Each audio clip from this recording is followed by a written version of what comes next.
মুসা আলাইহিস সালাতু ওয়াস সালাম আল্লাহ সুবহানাহু ওয়া তাআলার কাছে বললেন, রব্বুল আলামিন আমাকে এমন একটি দোয়া দাও, এমন একটি আমল দাও যে আমলের মাধ্যমে আল্লাহর নৈকট্য মূলত হাসিল করতে পারবো, এবং শ্রেষ্ঠ একটি দোয়া আমাকে দাও। মুসা আলাইহিস সালাতু ওয়াস সালামকে আল্লাহ সুবহানাহু ওয়া তাআলা বললেন, মুসা তোমাকে আমি আল্লাহ রব্বুল আলামিন লা ইলাহা ইল্লাল্লাহ আমল দিলাম, তুমি বেশি বেশি করে লা ইলাহা ইল্লাল্লাহ পাঠ করো।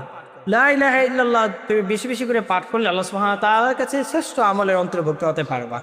তো মুসা আলাইহিস সালাতু ওয়াস সালাম বলেন, রব্বুল আলামিন আমি তো লা ইলাহা ইল্লাল্লাহ পাঠ করি, তুমি আমাকে একটা বেটার একটা আমল দাও। তো রব্বুল আলামিন বলছেন, মুসা শুনে রাখো, কাল কিয়ামতের কঠিন ময়দানে আসমান এবং জমিনের ভিতরে যত আমল আছে সব আমলগুলোকে এক জায়গায় ভিতরে রাখো, আর লা ইলাহা ইল্লাল্লাহর ভিতরে যদি এক জায়গায় রাখা হয় তো লা ইলাহা ইল্লাল্লাহর পাল্লাটা মূলত ভারী হয়ে যাবে।